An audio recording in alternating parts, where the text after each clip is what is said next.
welcome to the X22 Report. My name is Dave, and this is episode 461, and today's date is September 6, 2014, and the title of this episode is The Current Economic Collapse News Brief for this Saturday. Now, we all know the economy is not what it seems. We understand the government is manipulating all different calculations like inflation, GDP, unemployment. We know the unemployment numbers came out, and as I reported yesterday, they were completely manipulated. The unemployment percentage came down 0.1% just because there were more people out of the labor market. This has nothing to do with how many people are employed today, because there's about 92 million or so people that are out of the market. And we have to remember how they calculate all this. They calculate it by those people who are continually getting interviews. If you haven't been on any type of interview, but you're continually sending out resumes, you're pretty much not counted. They're saying that you don't even want a job. It makes no sense whatsoever. Maybe there are no jobs out there, but you keep trying to get that job. You redo your resume to get the lower paying job because maybe you think there is nothing on your previous level, so you bring it down a little bit and you see if there's any jobs there, and you keep going. It's almost like selling a house. You're out there, you put it out there at a certain price, nobody comes, you lower the price, you lower the price. The same thing with your resume, and I've been speaking to many people who have been looking for a job that have recently been laid off, and what they're saying is that every time they put their resume out, really they're getting no response whatsoever. So what they're doing is they're redoing their resume, saying that they'll take a lower position and taking out more of the advanced things that they do and what they've done in the past, and they're trying to get even the lower paying jobs because there's more of those than there are at the bracket that they're in, and they're still having a very tough time. And we also understand that as all these people are unemployed or underemployed, we can see what is happening in the real market. And I'm not talking about the stock market. I'm talking about everyday life on the street where retail sales are down. You see strip malls, they're empty, stores going out of business. They're completely vacant, and nothing is taking their place. I mean, I look around, and I was driving around, and I see all those places where Blockbuster were. A lot of them are still empty. I see Staples where they closed down, or JCPenney. Nothing is filling these areas. Now what we're seeing is we're having these huge strip malls or places that are in malls where there's empty stores and nothing's taking up the slack. So now we're starting to see commercial real estate, retail real estate, starting to get hurt because they can't fill this tremendous space. Now, in the housing market, we understand that most Americans pretty much were wiped out in 2008. They have bad credit. They could never get back on their feet. And if they did get back on their feet, it wasn't the same as it was in 2008. They're making a little bit less money. Their savings has been wiped out. Their credit destroyed. And we see that mortgage departments have been laying off people left and right, and it really began last year, and it's been throughout this year where mortgage departments have really been shrinking their workforce because there's really basically no Americans out there taking out mortgages. Yes, there are still places in America where real estate is still hot, but you're going to see after this summer it's going to die off very, very quickly. So to help the real estate market, Congress is going to blow the bubble up a little bit more. And how are they going to do this? Well, they're going to introduce H.R. 5148, the Access to Affordable Mortgages Act.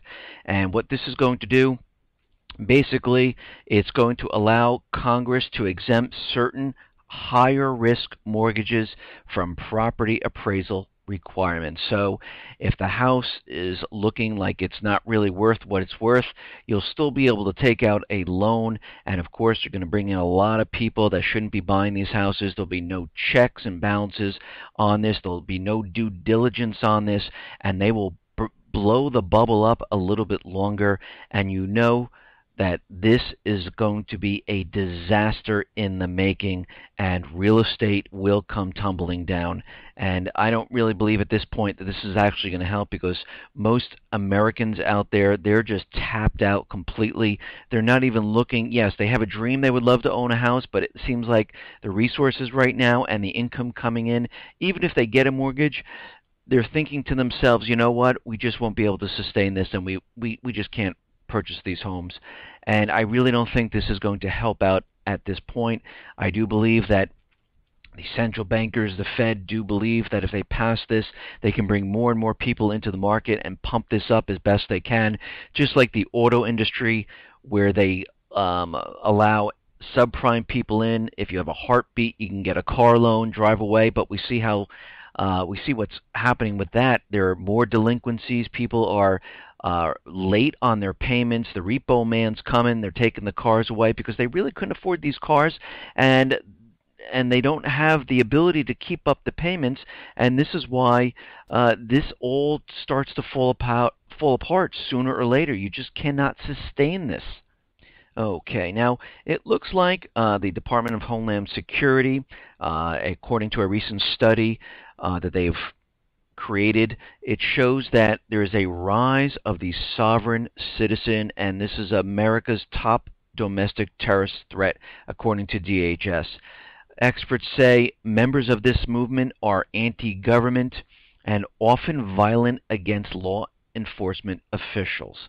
Now, this fits into many different things where if you look at all the alternative media, pretty much they are speaking out against the government, speaking out against the law enforcement agencies, coming in, hitting people for no reason, pointing guns at people for no reason, searching people for no reason. So what DHS is really saying is that those people who do not agree with us and the way we treat you and the way the government does its operations and conducts itself, well, you have become the domestic terrorists. And of course they're using this sovereign citizen as a huge blanket to include anyone that is anti-government, which is absolutely ridiculous because the First Amendment gives us the right to address our grievances against the government, and we are allowed to speak out against the government, but they do not want this. And this is why they're focusing in on those people who speak out, that disagree, who try to prove that the government is lying. And again, you see all the videos out there with police, how violent they've become, and any of those people that say, you know what, we need to put cameras on the police. We don't think the police should have armored tanks. We don't think the police should have assault rifles walking around in fatigues, pointing guns at people for no apparent reason. When they haven't even committed a crime, they haven't even done anything. And again, this is what they're looking at. And as you can see, every time we report on this, it seems like they're more interested in the American people and those people who are a threat to their authority than they're looking out at terrorists, because really, the terrorists really don't exist. This was made up by them to give up our rights, to keep us scared, to keep us under a rock, to make sure that we're contained and controlled, and they want us to obey what they say. And you can see that they're getting worried right now, and this is why they're starting to look around, and this is why NSA has been spying. This is why DHS has the fusion centers. This is why they want you to get a real ID so they can take your fingerprint, your retina scan, put an RFID chip in the real ID. And the real ID, if you don't know what that is it's going to replace your license, and a lot of states have already started doing this, and they're going to issue a DHS type of license where the state has come in compliant, and later on this will most likely be used for checkpoints where you'll have to pull it out. It goes into a federal database where it'll check your credentials to make sure that you are actually a citizen. And when you get this real ID, you actually have to fill out paperwork and prove your citizenship. And we can see right now that what they're trying to do, and it's starting to look like Nazi Germany actually, with give me your papers, give me your real ID, and they will eventually have checkpoints all across America. Now, it looks like Russia is sending a flotilla to the Arctic, and like I said a couple reports ago, Canada, the United States, Europe, and Russia, they're all fighting for the Arctic. This is a strategic location. There's also a huge amount of natural resources in this area, and 6 vessels from the Russian Northern Fleet have left their base in the Barents Sea and set off to the new Siberian Islands, where a military base under reconstruction will start functioning later this year.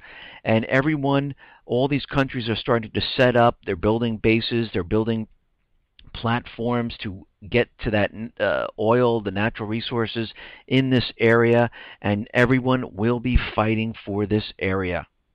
Now, we know out in Ukraine there is a ceasefire going on, and this was signed, and Poroshenko and the southeastern leaders have both agreed. But according to the Donetsk Republic militia near Mariupol, they're saying they're still being shelled. Even though the truce is enforced right now, there are still little small skirmishes.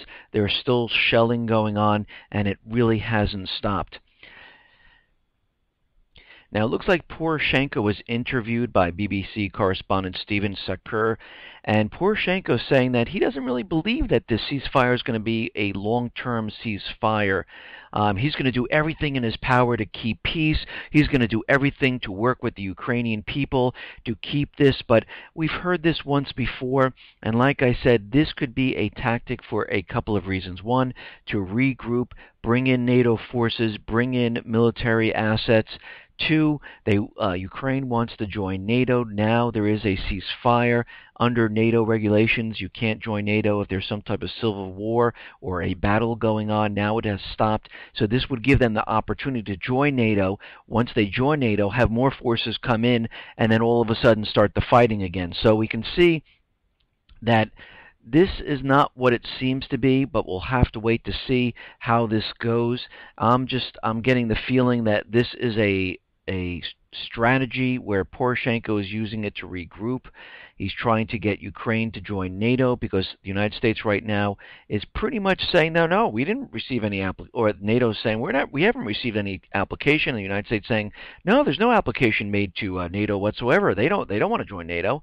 And what we're seeing is that Yatsenyuk is pushing and saying, yes, they're going to join NATO, they want to join NATO, and this whole thing seems like this might be a ploy by Ukraine to rebuild, regroup, join NATO, get more military assets in there, get more paid mercenaries in there, and then start the fighting once again. Now, NATO is out there, and they are saying that if they are cyber attacked, or any member state is cyber attacked, this is going to be considered an act of war. The decisions marks an expansion of the organization's remit, reflecting new threats that can disable critical infrastructure, financial systems, and government without firing a shot. Today, we declare that cyber defense is part of NATO's core task of collective defense. So they're already getting prepared. And again, there will be no proof of who caused this cyber attack. They're just going to make up whoever they want, and it's very easily done. So if a country is hit with a cyber attack and it brings down the financial system, all they have to do is say, Russia did it, China did it, and there's really going to be no proof. It's almost like when they shot down MH17, they came out about a couple hours later and said it was absolutely Russia. They did no research. They didn't try to prove anything. They just decided to name whoever they wanted to name because it was part of the agenda, and we're going to see the same thing happen when this cyber attack occurs. Now, it looks like the Obama administration is going to lift the long-time restrictions on Libyans attending flight schools, and we can see that they passed this law to disqualify all Libyan nationals and those acting on behalf of Libyan entities from training in aviation, maintenance, flight operations, or nuclear-related fields. DHS said the prohibition is irrelevant now since the United States and Libya have worked to normalize their relationship. Well, it seems like the tribes have been taken over Libya right now. They've kicked the puppet government out, and as soon as they drop the central bank and they start to sell the oil not using the US dollar, they might reverse this. But this is also in accordance with those 11 Libyan or 12 Libyan airliners that are missing, allegedly. We don't know for sure. Of course, they're using this as propaganda to convince us that these Libyan airlines will be coming here to the United States. And if it is, believe me, it is not the tribes of Libya. It's not Al-Qaeda. It's not the Islamic State. It will be an inside job. Most likely, these airlines will be flown remote control across into the United States to blow up maybe a couple of cities or things like that. But Bill Gertz, senior editor of the Washington Free Beacon said he has spoken with intelligence officials, and they're saying that the CIA is actively trying to locate these airliners. And Gertz told John that Al-Qaeda has control of the commercial planes, which could be used for an attack on U.S. interests in the Middle East or as a way of transporting Al-Qaeda terrorists here to the United States or to any other location. And we can see right now this is really not happening. The tribes of Libya are concerned about taking back their own country. Of course, the tribes, they call them Al-Qaeda. They're saying they're joining the Islamic State, and they're part of this. But what you have to understand is that every single country that the tribes are rising up, they are trying to convince everyone that Al-Qaeda is getting stronger, and Al-Qaeda is merging with the Islamic State. And what you see is not much in the corporate media of what's happening in Libya, Lebanon, and Yemen, because they don't want to bring attention to these countries where the people are actually rising up. And this has nothing to do with terrorism. They're not broadcasting it. They're taking back their country. They're removing the government. They're forming a new government, and they don't want anyone to realize. They don't want anyone to realize that this is actually really happening. So they have to use the Islamic State to convince everyone. You have to remember, every time a country is taken over and a puppet regime is put into place, those people in that country that do not agree with the new puppet regime, they are automatically called terrorists. Look what happened in Ukraine. As soon as the puppet regime was put into place, those people in the southeastern who had a peaceful referendum that said, we do not want to be part of this, all of a sudden, out of nowhere, the Kiev government created an anti-terrorism force to combat the terrorists in the southeastern area of Ukraine. The same thing happened in the Middle East, where all those people who lived in these countries who didn't want the puppet regime in their country, they decided that they will now call them Al-Qaeda because Congress gave them permission to use drones, and they're able to go after terrorists. And of course, there's a new bill in Congress right now where it now names the Islamic State, Boko Haram, Al-Qaeda, and any other terrorists where the United States can go and bomb them any place they are. So you can see what is happening. The people in each one of these countries, they are rising up, pushing the government out.